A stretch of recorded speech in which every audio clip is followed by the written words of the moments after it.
So something I learned when I was running a business is I thought I had pretty unique problems. As I did more and more business, I discovered people have already gone and solved all of these problems. And it was this idea that I learned that 85-90% of what every business does is almost universal. Every business, no matter the type, has to hire people. Every business has to do accounting. All of those things the same no matter what kind of business you're in. And I went and found the very best systems for each one of those things. And I want to share them with you today. Even if you don't have a premeditated system, you still have a system. It's just a really sucky system. So if you're gonna use a system to do hiring, or you're gonna do it around managing or creating culture, why don't you just use the absolute best system and it'll make your whole life easier. The first of the 9 systems, it's called EOS. EOS does something pretty magical for a business. It's called the Entrepreneurial Operating System. It's described in a book called Traction, and it solves really 6 different things that every business does, which is how do you define your processes? What's your strategy gonna be? Where is your vision to where you want to take your business? Should you design your business to do those things? And how do you set goals?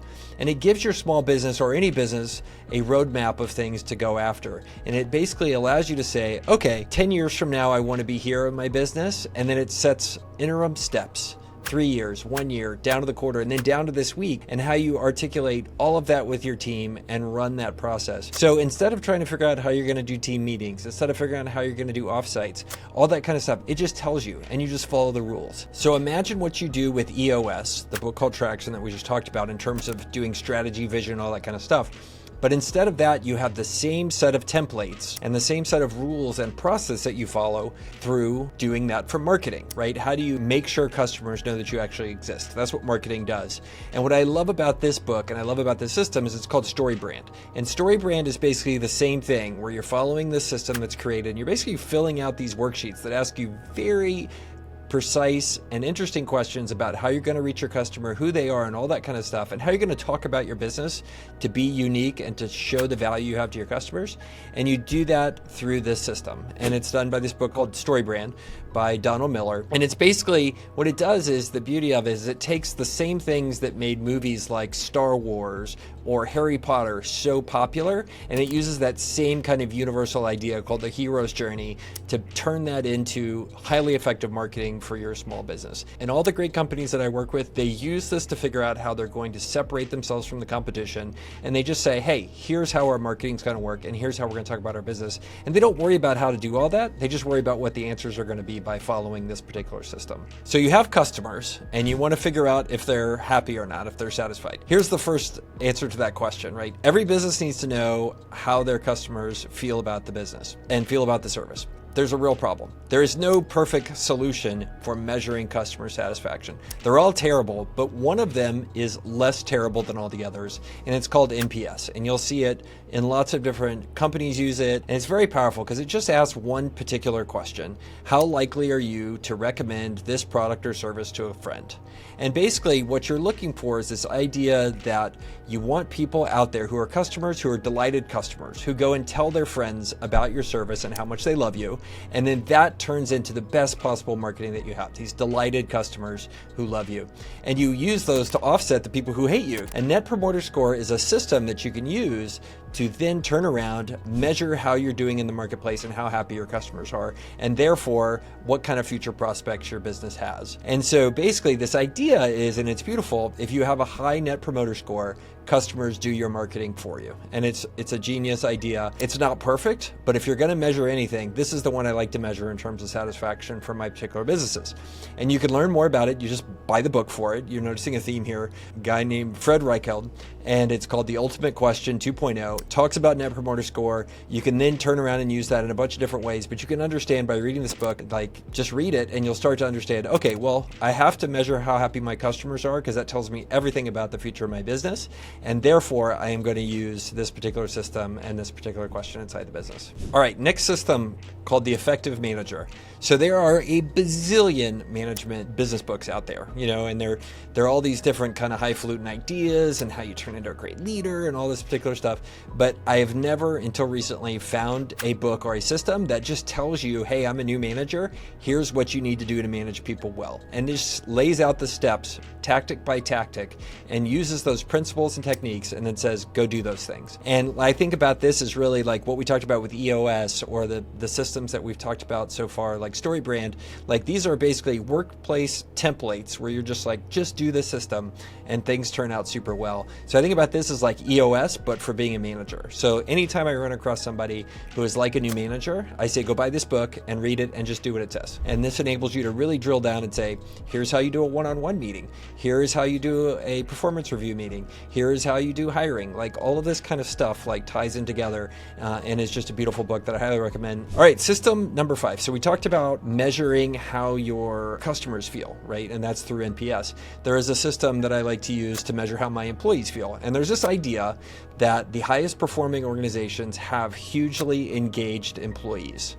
And Q12 is a system, it comes from Gallup. And basically what it does is it allows you to go through, ask a handful of questions. Turns out there's 12 of them. You do that on a quarterly or biannually basis, and you get an insight into what's going on with your workforce. Basically, you answer these questions, the employees rate themselves, and it can give you a really good idea of how engaged your workforce is, because engaged workers who believe in what's going on, they're on a great mission, they're on an inspiring team, they feel valued, they have that ability to reflect that, and then when they feel all those things, they perform better and they deliver better results for the company, and it's a win-win. The employees are happier, and you as the manager, you as the owner of the company, get higher performance. So this is one of the systems that are out there. It's called Q12. It's not the cheapest one. Basically, there's some free copies of it that you can Google and find. A lot of other people, they just pay for the one that comes from Gallup. It's an information organization, so people do that, but you can start to use this. Now, I'll put an asterisk next to this one. Number one, whenever you have a business, I highly recommend running a tool that measures employee engagement. Now, you would ask, like, does it have to be this one? No, this is one where you could really swap it out for another one. There's different ones that come from different systems, but you need to measure this to really understand how your workforce is doing. Huge fan of this particular one, and a number of my companies use it, and it's proven very valuable.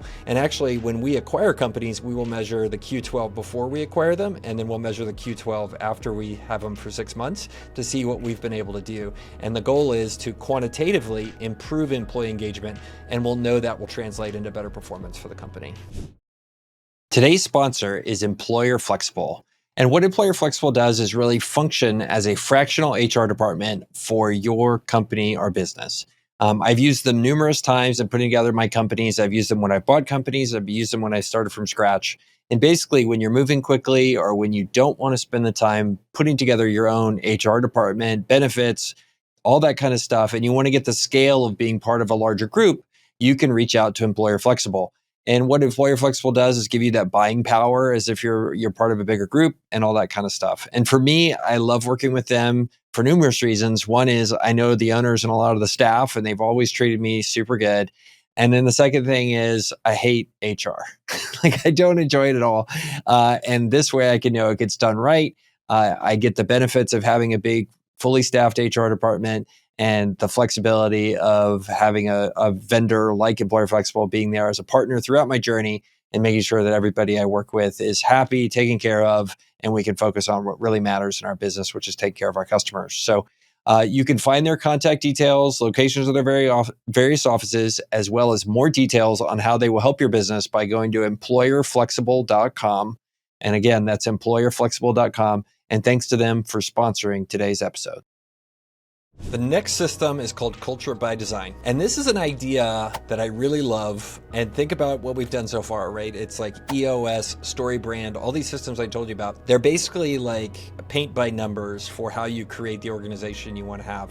And this is not a widely popular book, but I've loved it ever since the time I heard about it. And it's basically has this key insight, which is most of our companies, they put together these core values and they say things like, we're going to be honest, or like, we're going to be like friendly or collegial. And the problem is when you take those things, they're very difficult to translate into the types of behaviors that you want your organization to have. What's going to be important if you're like a customer service, you don't say you're welcome, You say, at my pleasure or at your pleasure. It's this uniqueness way of the types of behaviors that they want to have throughout their company. And what Culture by Design does is it encourages you as a leader to create a system to roll out the types of behaviors you want to have inside of your organization. And so, for example, one of my buddies uses this particular system and has created the culture he wants to have inside of his staffing organization by defining the types of behaviors he wants to have. For example, one of those behaviors he wants to have is we return phone calls the same day. We don't not return phone calls. And so he lists that down as a core behavior. And what's powerful about that is it becomes super actionable for your employees. You're not in a situation where you're trying to have to guess, like, am I more honest if I return the phone call on the same day? It's like, no, this is just what we do. We are the type of people that return the phone call the same day. Those are the behaviors we want to have. And instead of having 4 or 5 core values, which other systems will encourage you to have, you're going to define 15 to 20 to 25 core behaviors that your organization needs to have. And this becomes super powerful because they're so actionable. And it fixes the problem with core values, which is they're not actionable. Like, okay, well, how do I use my core values as rubrics to actually do things? And it's very difficult because they're so vague. And by doing this through the Culture by Design system, which I love, again, it's a book, you can go buy it on Amazon for $12. You can basically run this process to design the culture that you're going to have. And I find it beautiful, right? It's an intentional system that somebody's already used, and you use that as a way to craft the type of company that you want to have. Moving on to number 7, I use these systems together to do hiring. And basically there's 3 components of it. There's one book, which has some ideas that I love, and 2 pieces of software. This is where I spend money. I spend money on the software. It's just part of the deal. And to me, I do it because hiring is just that important. The mistake of making a bad hire can cost your company $10, $20, $50, $100,000 if you hire the wrong person, and sometimes more. And so I want to invest heavily in doing this in a very detailed way, do it in a very thorough way, and do hiring in a way that minimizes the risk to the company if things go wrong. So let's talk about this first component of hiring. And this is a book that I love, and I also hate it. It's called Topgrading. It was done by Dr. Brad Smart, who was actually on my podcast a few years ago. Very nice man and super kind to do it with us. And basically what he did was take a look at how the common wisdom around hiring was just broken. And he wrote a book about it and changed things drastically in terms of how to think about it. And so, like, a great example that I talk about is typically in an interview process, they'll bring you in, you do 10 interviews with 30 minutes each with different people. You never really get into any of the details. They look at your resume, they see if you're likable, they see if you're like them, and then they decide if they're gonna all like you or not, and then you get hired. And what this book does is say, man, that's kind of stupid. Like, don't we really want to get into the details with these people? Don't we really want to go deep to understand these people who are going to be signing up to spend years of our life with us? And change that and flip it on its head in terms of changing the format and how things work. And so he has a handful of insights that I think are great that really changed my mind on how hiring should be done and turn it into a much more data-driven and a much more foolproof process in order to bring the right people who are these high performers that he calls A players into your organization. Hiring system number 2. Some people hate using personality assessments or data assessments for people that are applicants. I like them because I want to have more data. This is one that we use. I use this early in my hiring process. It's called Culture Index. There are other ones that are out there like this. This one costs me thousands of dollars a year. And basically these are personality assessments that are scientifically backed. You can use them as part of hiring process. Myers-Briggs, DISC, some of the other things that you hear about, you can't use them in hiring processes to kind of understand the personality of how people are wired because they have been shown to be discriminatory.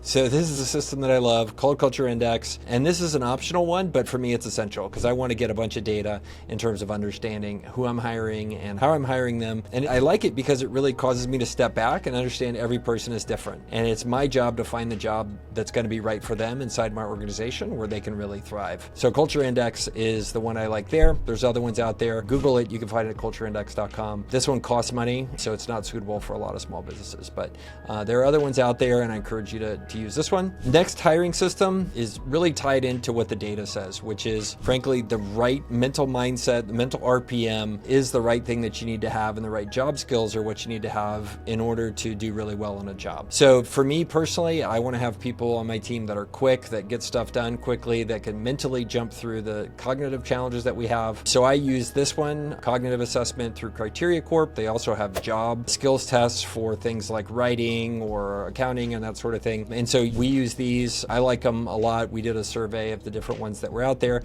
Criteria Corp is, I think, about $1,500 a year these days for an unlimited number of tests. So a very good one, and this is the one that I use and like a lot. So those are the 9 that I use in every single one of my companies. If you want to find out more about each of these, there's links below in the show notes. And I'm new here to the YouTube. If you enjoyed this, leave a comment below. And if you've used any of these systems, leave a comment below and tell me which one is your favorite. I would love to hear from you. So thanks a bunch for listening, and on to the next one.